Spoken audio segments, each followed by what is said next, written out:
உடையார் பாகம் 1 3வது அத்தியாயம் தொடர்கிறது. பிரம்மராயர் பழமர்நேரி படித்துறைக்கு போனார். தீப்பந்தங்கள் அதற்குள் அரச மரத்தடியில் நட்டு வைக்கப்பட்டு இருந்தன. பெண்களை யார் என்னது என்று அந்தணர்களும் வேளாளர்களும் விசாரித்து கொண்டிருந்தார்கள். அவர்கள் கமலக்கண்ணனை பார்த்துவிட்டு, வாருங்கள் வாருங்கள் என்று கை கூப்பினார்கள். கமலக்கண்ணன் பின்னால் நடந்து வந்த பிரம்மராயரை சுட்டிக்காட்டவே எல்லோரும் தீப்பந்தத்தை பிடுங்கி பிரம்மராயரின் முகத்தை காண வெளிச்சம் காட்டினார்கள். பிரம்மராயர் ஒற்றையடி பாதையிலிருந்து மேடு ஏறி கரைக்கு வந்ததும் கால் தொட்டு நமஸ்கரித்தார்கள். இடுப்பில் மேல் துணியை இறுக கட்டிக்கொண்டார்கள். வருக வருக என்று சொன்னார்கள். ஒரு வார்த்தை எங்களிடம் சொல்லியிருக்கக்கூடாதா? ஒட்டுமொத்தமாய் திரண்டு வந்து எல்லோரையும் காப்பாற்றியிருப்போமே, நீங்கள் எதற்காக ஆற்றில் இறங்கினீர்கள் என்று கேட்டார்கள். பிரம்மராயர் கையமர்த்தினார். வந்தவர்கள் அனைவரையும் காப்பாற்றிவிட்டோம். கரையின் எதிர்ப்பக்கம் 3 வண்டிகள் இருக்கின்றன. அந்த வண்டிகளில் ஒன்றில் ஒரு மரப்பெட்டி இருக்கிறது. அந்த மரப்பெட்டி வண்டிக்கு கீழே கட்டப்பட்டு இருக்கிறது. அந்த மரப்பெட்டி மிக முக்கியம். அது உடையார் ஸ்ரீ ராஜராஜ தேவரின் சொத்து. எப்பாடுபட்டாவது நீங்கள் அதை காப்பாற்றியாக வேண்டும். நீச்சல் தெரிந்தவர்கள் அருகே வாருங்கள், மற்றவர்கள் சற்று தள்ளி விலகிக் கொள்ளுங்கள் என்று கட்டளையிட்டார். தீப்பந்தங்கள் மறுபடியும் மண்ணில் நடப்பட்டன.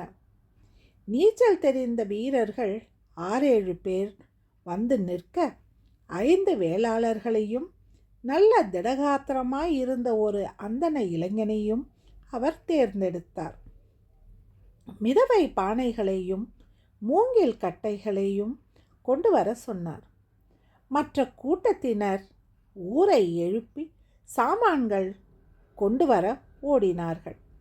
தீப்பந்தங்கள் முன்னும் பின்னும் இருட்டில் அலைந்தன. இன்னும் அதிக தீப்பந்தங்கள் வேண்டுமென்று நினைக்கின்றேன். கரை முழுவதும் வெளிச்சம் இருப்பது நல்லது. ஊரை எழுப்புங்கள். அவசியமானால் அடுத்த ஊருக்கும் தகவல் தெரிவியுங்கள். 2 பேர் அடுத்த ஊருக்கு ஓடினார்கள். குளிரில் நடுங்கிக் கொண்டிருந்த தேவரடியார் பெண்களை பழமர்நேரி கிராமத்து அந்தண பெண்கள் கைப்பிடித்து வரவேற்றார்கள். போர்வை போர்த்தி கிராமத்துக்குள் கூட்டிக் கொண்டு போனார்கள். மாற்று உடைக்கு ஏற்பாடு செய்கின்றோம், வாருங்கள் என்று அன்போடு அழைத்து கொண்டார்கள். வந்த தேவரடியார் பெண்களில் மிக இளமையாக இருந்த ஒரு 16 வயது பெண்ணை அவள் நடக்க முடியாமல் திணறுவது கண்டு ஒரு அந்தண பெண்மணி சட்டென்று தூக்கி தோளில் போட்டு கொண்டாள். குலுங்கி குலுங்கி அக்ரஹாரம் நோக்கி விரைவாக நடந்தாள். தீப்பந்தங்கள் பிடித்து கொண்டு 2 வாலிபர்கள் அந்த கூட்டத்தோடு ஓடினார்கள். ஐயன் ஆற்றில் நட்டு வைக்கப்படும் கம்பை வெள்ளம் பறித்து கொண்டு போய்விடும் என்பதற்காகவும் ஆழமாக கம்பை ஊன்றுவதற்காகவும் கம்பு அசையாமல் நிற்பதற்காகவும் அங்கு கற்குவியல் போடப்பட்டு இருக்கிறது. அந்த கற்குவியலின் மீது மாட்டு வண்டி ஏறி கவிழ்ந்து விட்டிருக்கிறது. வண்டி புரண்டு போகாமல் அங்கேயே நிற்பதற்கு காரணமும் கற்குவியல்தான். இதுவே மணலில் மாட்டு வண்டி கவிழ்ந்திருந்தால் மண் பறிக்கப்பட்டு நகர்ந்து போயிருக்கும். வண்டி பல முறை உருட்டப்பட்டிருக்கும். நீங்கள் சொல்வதை பார்க்கும்போது பெட்டியின் கனத்தால் மாட்டு வண்டி நிறுத்தப்பட்டிருக்கிறது. கற்குவியலால் புரளாமல் அப்படியே இருக்கிறது. எனவே மாட்டு வண்டியிலிருந்து பெட்டியை மட்டும் தனியே விடுவித்து கொண்டு வருவதே நல்லது என்று தோன்றுகிறது. ஒரு வேளாளர் பெரியவர் கூர்ந்து கவனித்து பேசினார். இல்லை வேளாளரே, அப்படி செய்வதற்கு இயலாது. பிரம்மராயரால் தேர்ந்தெடுக்கப்பட்ட பிராமண இளைஞன் சட்டென்று பேசினான். எல்லோரும் அவனை திரும்பி பார்த்தார்கள்.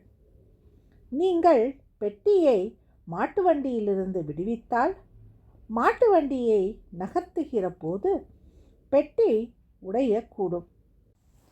கிட்டத்தட்ட 4 நாழிகைகளாக தண்ணீரில் மூழ்கி இருக்கும் இந்த மரப்பெட்டி என்ன வலுவில் இருக்கும் என்பதை உங்களால் சொல்ல முடியாது.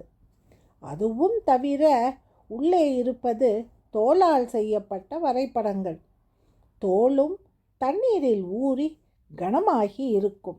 எனவே மாட்டு வண்டி பெட்டி இரண்டுக்கும் மூங்கில் களிகள் அண்ட கொடுத்து தோளில் தூக்கி கரையேற்றுவதே நல்லது. என்ன விளையாடுகிறாய் தம்பி? இத்தனை கனத்தை தோளில் வைத்து கொண்டு வர வேண்டும் என்றால் எவ்வளவு பேர் வேண்டும் என்று நினைக்கின்றாய்? 100 பேர் இல்லாமல் இத்தனை பெரிய மாட்டு வண்டியை கரையேற்ற முடியுமா?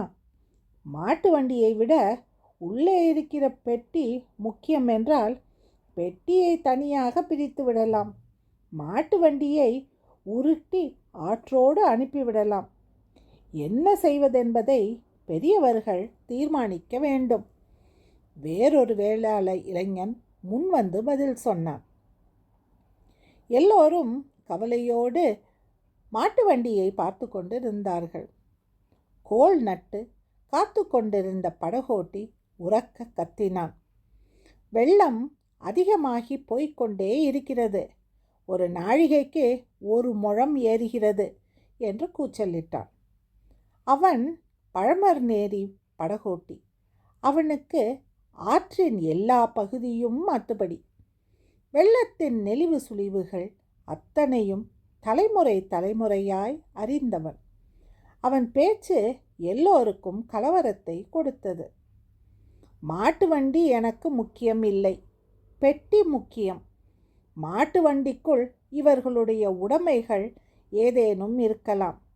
அதை பற்றியும் அவர்களிடம் கேட்டு தெரிந்து கொள்ள வேண்டும். அந்த பெண்கள் எங்கே? பிரம்மராயர் கேட்டார். அவர்கள் அக்ரஹாரத்துக்கு அழைத்து போகப்பட்டு விட்டார்கள் என்று பதில் வந்தது. இல்லை, நான் போகவில்லை. பிரம்மராயரால் காப்பாற்றப்பட்ட ராஜராஜி மரத்தடியிலிருந்து வெளியே வந்தாள். மேலே யாரோ ஒருவர் கொடுத்திருந்த மெல்லிய வேட்டியை போர்த்தி இருந்தாள். தலையிலிருந்து நீர் சொட்டி கொண்டிருந்தது. நெற்றியில் குங்குமம் கலைந்திருந்தது. முகத்திலிருந்து இன்னும் பயம் விலகாமல் இருந்தது. வேட்டியின் மீது பொட்டு பொட்டாய் இரத்தக்கரைகள் தெரிந்தன. ஏனம்மா, இன்னும் இரத்தம் வருகிறதா? பிரம்மராயர் கவலையோடு கேட்டார். இல்லை ஐயா, இரத்தம் நின்றுவிட்டது. ஆனால் வலி அதிகமாக இருக்கிறது. கடவுளே, இதோ வைத்தியரை ஏற்பாடு செய்கிறேன். பெட்டியை தவிர, வரைபடங்கள் தவிர மாட்டு வண்டியில் இன்னும் வேறென்ன இருக்கிறது? மாட்டு வண்டியின் மேற்கூரையில் 3 ஓலை குழல்கள் சொருகப்பட்டுள்ளன. 3 குழல்களில் ஒன்று என்னுடையது. மற்ற 2 குழல்கள் மற்ற 2 தேவரடியார்களுடையது.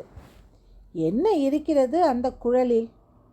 ஒரு குழலில் எங்களை பற்றிய அறிமுக ஓலை இருக்கிறது. இன்னொரு குழலில் அரசர் உடையார் ஸ்ரீ ராஜராஜ தேவருக்கு ஒரு இரகசிய செய்தி இருக்கிறது. 3ஆம் குழலில் என்ன இருக்கிறது? மயிலை வணிகர்களின் சங்கத் தலைவர் உங்களுக்கு கொடுத்த ஒரு ஓலை இருக்கிறது. பிரம்மராயர் திகைத்து போனார்.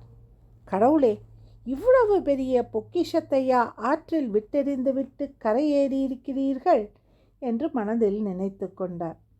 இதை தவிரவும் ஒரு ஓலை என் இடுப்பில் தனி குழலில் இரகசியமாக வைத்திருக்கிறேன். அந்த ஓலையை இளவரசர் ராஜேந்திரர் உங்களை பார்த்து எவரும் அறியாத வண்ணம் கொடுக்க சொன்னார். தாழ்ந்த குரலில் அவருக்கு மட்டும் கேட்கும் வண்ணம் ராஜராஜி பேசினாள். ஓலை இருப்பதை எவரும் அறியா வண்ணம் அவருக்கு சுட்டி காட்டினாள். பிரம்மராயர் முகத்தை சாதாரணமாக்கி கொண்டார். நல்லது, வேறு சில முக்கிய பொருள்களும் மாட்டு வண்டியில் இருப்பதால் பெட்டி அடிபடாமல் மாட்டு வண்டியோடு கரையேற்ற வேண்டும். எத்தனை வீரர்கள் தேவைப்பட்டாலும் உபயோகப்படுத்தி கொள்ளுங்கள். அருகே இருக்கின்ற எல்லா கிராமத்திற்கும் போய் ஆட்களை அழைத்து வாருங்கள். கயிர்களோடு, நீண்ட மூங்கில்களோடு வாருங்கள். எது தேவை என்று உங்கள் மனதிற்கு படுகிறதோ அத்தனையும் எடுத்துக்கொண்டு வாருங்கள். நல்ல கொக்கிகள், இரும்பு கம்பிகள் நமக்கு தேவைப்படும். மூங்கில் இணைப்பதற்கு சிறு சிறு கயிர்களும் அவசியமாகும். எல்லாம் திரட்டிக்கொண்டு வாருங்கள். எவரும் எந்த கிராமத்திலும் தூங்கக்கூடாது என்று உத்தரவிடுங்கள். கிராமத்தில் உள்ள அதிகாரியை எழுப்பி பறையடிக்க சொல்லுங்கள். சங்கு முழங்க சொல்லுங்கள். அவசர எக்காலம் ஊத சொல்லுங்கள். இன்னும் தீப்பந்தங்கள் தேவை, அதற்கும் ஏற்பாடு செய்யுங்கள். பிரம்மராயர் உரத்த குரலில் கட்டளையிட்டார். ஆட்கள் நாலா பக்கமும் பறந்தார்கள். தீப்பந்தங்கள் இன்னும் அதிகமாயின. கிராமம் ஜெகஜோதி ஆகியது. எக்காலம் முழக்கப்பட்டது. அவசரம் என்று சொல்லும் சிறுபறை அறிவிக்கப்பட்டது. மற்ற ஊர்களிலிருந்து தீப்பந்தங்கள் எடுத்து வரப்படுவது தெரிந்தது. திருக்காட்டுப்பள்ளிக்கு ஒருவர் குதிரையில் ஏறி படையோடு வருவதாக சொல்லி போனார். ஐயா, முதலில் மாட்டு வண்டியை பெட்டிகளோடு பத்திரப்படுத்துவது முக்கியம். மறுபடியும் படகோட்டி உறக்கச் சொன்னான். ஆட்கள் வந்து சேர்வதற்குள் மாட்டு வண்டி நிச்சயம் முழுகிவிடும். மாட்டு வண்டி முழுகிவிட்டால் வெள்ள வேகத்தில் ஒருவேளை புரளக்கூடும். எனவே மாட்டு வண்டி வெள்ளத்தால் அடித்து செல்லப்படாமல் இருப்பதற்கு பனைகளால் வெள்ளத்தடுப்பு ஏற்படுத்தலாம். பனைத்துண்டுகள் எல்லா கிராமங்களிலும் இருக்கின்றன. பனைத்துண்டுகள் வரவேண்டும் என்று சொல்லுங்கள். பனத்துண்டுகளின் அடிப்பகுதி கூராக்கி ஆற்றில் இறக்கி சுத்தியலால் அடித்து தடுப்பு சுவர் ஏற்படுத்தலாம் என்று படகோட்டி உறக்கச் சொன்னான். அவனை நோக்கி ஆசீர்வதிப்பது போல பிரம்மராயர் கையை உயர்த்தினார். நல்லது, அந்த இளைஞன் தெளிவாக பேசுகிறான். பனந்துண்டுகளை கொண்டு வர சொல்லுங்கள். மாட்டு வண்டியிலிருந்து ஒரு கோல் தூரத்தில் பனந்துண்டுகளை அடித்து இறக்குங்கள். மாட்டு வண்டி புரளாமல் காப்பாற்றுங்கள் என்று கட்டளையிட்டார். அந்தன இளைஞன் சட்டென்று திரும்பினான். ஐயா, ஒரு குதிரை வீரனை கல்லணை பக்கம் அனுப்பி அங்குள்ள மதகுகளை மூட செய்தால் வெள்ளம் வருவது குறைந்து போகும் அல்லவா? வெள்ளத்தை இங்கு தடுப்பதற்கு முன்பு கல்லணையிலேயே தடுத்து விடலாம் அல்லவா? அதுவும் நல்ல யோசனைதான். யார் அங்கே? ஒரு ஓலை கொண்டு வா. ஓலையும் எழுத்தாணியும் கொண்டு வரப்பட்டன. வெகு வேகமாக ஒரே வரியில் பிரம்மராயர் உத்தரவு எழுதினார். கையொப்பம் இட்டார். கிராமத்து தலையாரியிடம் கொடுத்து குதிரை ஏறி கல்லணைக்கு ஓடச் சொன்னார். ஊர்களிலிருந்து மக்கள் வரவும் கல்லணையிலிருந்து நீர் வரது நிற்கவும் இன்னும் 4 நாழிகையாவது ஆகிவிடும் என்று தோன்றியது. அதற்குள்ளாக வண்டி புரளாமல் இருக்க வேண்டும். பெட்டி உடையாமல் இருக்க வேண்டும். எப்படியாவது வண்டியை காப்பாற்றிவிட வேண்டும். அந்தன இளைஞனை பிரம்மராயர் தோள் தொட்டு திருப்பினார். நீ இடுப்பில் கயிற்றை கட்டிக்கொண்டு நீரில் இறங்கு. 3-4 கயிர்களால் பெட்டியையும் மாட்டு வண்டியையும் இறுக பிணைத்துவிடு. வண்டி நம் கைவசம் இருக்கட்டும். வெள்ளம் அதிகரித்து வண்டியை நழுவ விட்டோமேயானால் எங்கு போய் கண்டுபிடிப்பது என்று கவலையோடு பேசினார். அந்த இளைஞன் கயிற்றை இடுப்பில் கட்டிக்கொண்டு நீரில் இறங்கினான். எதிர் நீச்சல் போட்டு வண்டியை நோக்கி நீந்தினான். வண்டியின் சக்கரத்தை பற்றி கொண்டான். வண்டி மீது ஏறி நின்றான். மற்றவர்கள் கவலையோடு அவனை பார்த்தார்கள். இடுப்பில் கட்டி கொண்டிருப்பது மெல்லிய கயிறு என்பதால் அதை மடமடவென்று இழுத்தான். மெல்லிய கயிற்றின் முனையில் தடித்த கயிற்றை கட்டி அனுப்பினார்கள். தடித்த கயிறு அவனை நோக்கி போயிற்று. அவன் அந்த கயிற்றினால் மாட்டு வண்டியின் சக்கரத்தை இறுக கட்டினான். இன்னொரு ஆளை வரும்படி செய்கை செய்தான். காலை உந்தி மாட்டு வண்டியிலிருந்து நீரில் குதித்தான். அவன் குதித்த போது அவனின் உந்துதல் வேகத்தால் மாட்டு வண்டி இப்பொழுது மல்லாக்க சாய்ந்தது. 2 சக்கரங்களும் மேலே இருந்தன. மாட்டு வண்டியின் கூரை பகுதி நீரின் அடிப்பக்கம் போயிற்று. மாட்டு வண்டி வெள்ளத்தில் ஆடத் துவங்கியது. கரையில் உள்ளோர்கள் ஐயோ என்று ஒரே குரலாய் கத்தினார்கள். பிரம்மராயர் கவலையானார். கரையோர சாலையில் குதிரைப்படை ஒன்று வருகின்ற சப்தம் கேட்டது. 3 தீப்பந்தங்கள் வந்தன. திருக்காட்டுப்பள்ளி படைகள் வந்துவிட்டன என்று யாரோ உரக்க சொன்னார்கள். திடீரென்று எக்காலம் ஊதப்பட்டது. எக்கால சப்தம் கேட்டதும் எல்லோரும் சுறுசுறுப்பானார்கள். அது உடையாள் ஸ்ரீ ராஜராஜ தேவர் வருகிறார் என்கிற எக்காலம். 3வது அத்தியாயம் முடிவடைந்தது. நன்றி, வணக்கம்.